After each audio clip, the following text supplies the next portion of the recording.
नाज़रीन आदाब। अली वारसी एक मरतबा फिर नया दौर के प्लेटफॉर्म से आपके सामने हाजिर है और आज जिस चीज़ पर हम बात करने जा रहे हैं वो है केपी के अंदर गवर्नर राज लगाने का फैसला। अब बात कहाँ से शुरू हुई जनाब? बात यहाँ से शुरू हुई कि जब अली अमीन गंडापुर साहब ने कुछ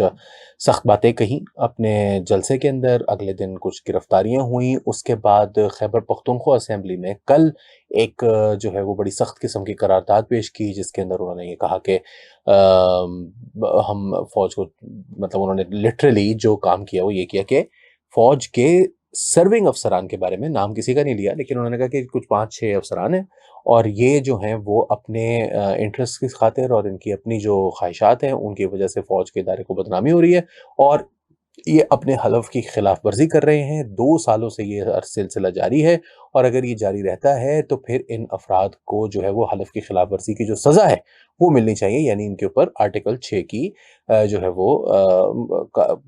कार्रवाई शुरू की जानी चाहिए। अच्छा, अब ये जो मामला है इसके अंदर प्रॉब्लमैटिक बात ये है कि एक तो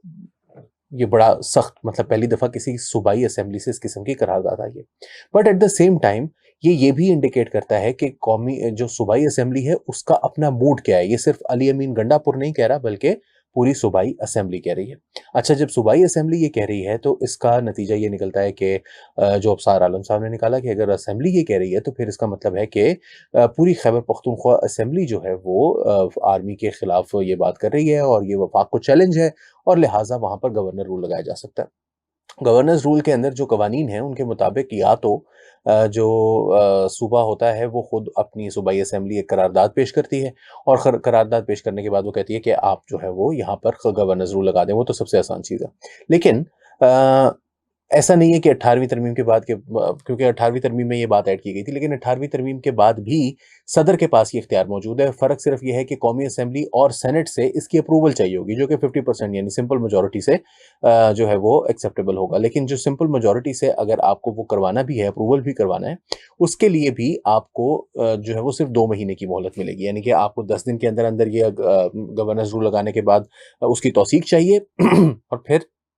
2 महीने की होगी वो तौसीक, फिर 2 महीने बाद दोबारा चाहिए और फिर 2 महीने बाद दोबारा चाहिए और फिर अगर तीसरी दफ़ा भी गवर्नर्स रूल लगाने के बाद आपको मज़ीद गवर्नर रूल लगाने का दिल कर रहा है, तो फिर आप गवर्नर रूल नहीं लगा सकते, ये ऑप्शन नहीं है और उसकी सूरत में आपको फिर वहाँ पर इलेक्शंस की तरफ जाना पड़ेगा। अच्छा, इलेक्शंस अगर होते हैं, अभी हम आखिरी सिनेरियो को देख लेते हैं कि अगर ये इलेक्शंस होते हैं तो क्या होगा? मेरे ख्याल में 2024 के 8 फरवरी के जो इलेक्शंस हैं, उससे भी बड़ी मेजॉरिटी के साथ पाकिस्तान तहरीक-ए-इंसाफ वापस आएगी। क्योंकि हमने ये देख रखा है कि जब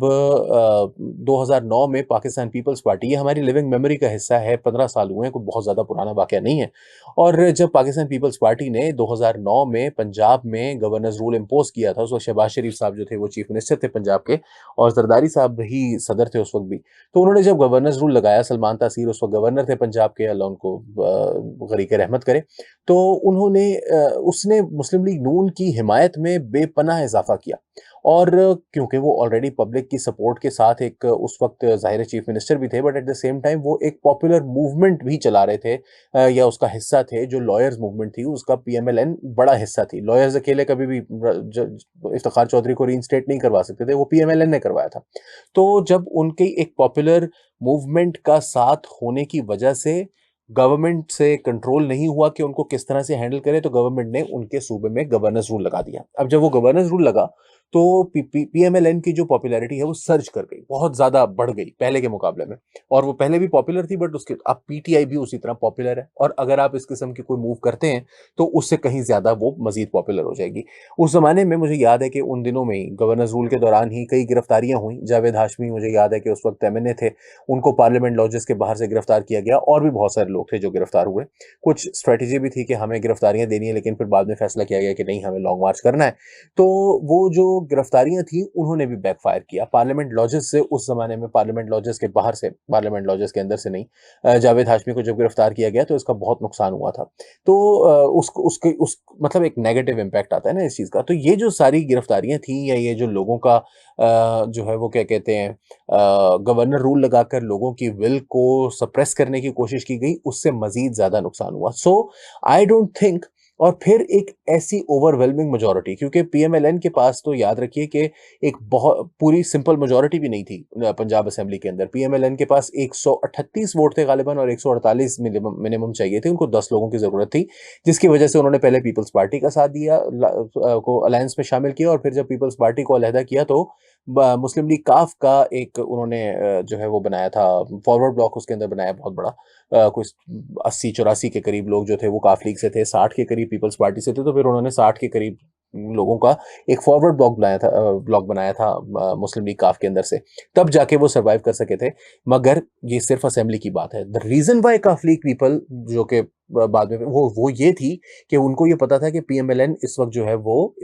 मेजॉरिटी में है, इनके पास ज्यादा पब्लिक सपोर्ट है, अगर हम इस वक्त इनका साथ देंगे तो हमें 2013 के इलेक्शन से पहले या उसके दौरान अगर किसी मौके पर हमें डिसीट होना पड़ता है तो ये हमें टिकट देंगे, और इसका पीएमएलएन को बहुत जो है वो एडवांटेज था पब्लिक सपोर्ट होने का। वो सपोर्ट इस वक्त एंजॉय करती है पीटीआई। सो ये एक स्टार्टर नॉन स्टार्टर ही है, और इसको किसी भी सूरत इंप्लीमेंट करने का, इम्पोज करने का जो गवर्नेंस रूल है, उसका नुकसान गवर्नमेंट को होगा, उसका नुकसान जो है वो आर्मी को होगा, क्योंकि इस वक्त उनको, और मेरा ये ख्याल है कि एक बहुत अच्छी चीज़ आज हुई है, और वो ये हुई है कि जो पंजाब पार्लियामेंट है उसके स्पीकर हैं कौमी असेंबली के अयाज सादिक साहब, उन्होंने एक मिसाके पार्लियामेंट की बात की है, बिलावल भुट्टो जरदारी ने एक मिसाके पार्लियामेंट की बात की है, और इन चीज़ों को कूल डाउन, क्योंकि ये याद रखिए कि जिस जगह से मैंने बात शुरू की, अब सार आलम साहब ने ये भी कहा था कि अगर इस चीज़ को डिफ्यूज़ ना किया गया, जो इस वक्त एंगर है, जो इस वक्त टेम्परेचर है, उसको नीचे ना लाया गया, तो ये यकीनन जो है वो चीज़ स्पाइरल आउट होगी और फिर गवर्नर रूल लगेगा। तो इसको अगर अगर उन्होंने कैविएट की यूज़ किया था कि अगर इसको फौरी तौर पर जो है वो मामले को ठंडा ना किया गया, तो मामले को ठंडा करने का जो एक फैसला है वो पार्लियामेंट के अंदर से स्पीकर अयाज सादिक साहब ने किया है। उन्होंने पीटीआई के लोगों के प्रोडक्शन ऑर्डर्स भी जारी किए हैं, साथ साथ उन्होंने पाकिस्तान तहरीक इंसाफ के लोगों को गिरफ्तार करने में, गिरफ्तारी से रोकने में नाकामी पर जो पार्लियामेंट की सिक्योरिटी का अमला है उसको भी निकाला है, सस्पेंड किए 4-4 महीने के लिए। इसके अलावा उन्होंने आईजी को इस्लामाबाद के बुलाया और स्पीकर के चैम्बर में उन्होंने उनकी भी सरजनिश की और उनको कहा कि जी मुझे इसके ऊपर रिपोर्ट चाहिए, जिसकी वजह से एक मिसाके पार्लियामेंट जो है वो इमर्ज करता हुआ थोड़ा बहुत नजर आ रहा है। उन्होंने एक अच्छा जेस्चर एक दिया है और एक अच्छा जो है वो ओपनिंग क्रिएट करने की कोशिश की। अगर ये ओपनिंग क्रिएट हो जाती है तो आई थिंक कि अगर पार्लियामेंट के अंदर ये मिसाक हो जाता है तो यहीं से जो है वो सियासी जमातों के दरमियान डायलॉग का रास्ता भी निकल सकता है। अब इसकी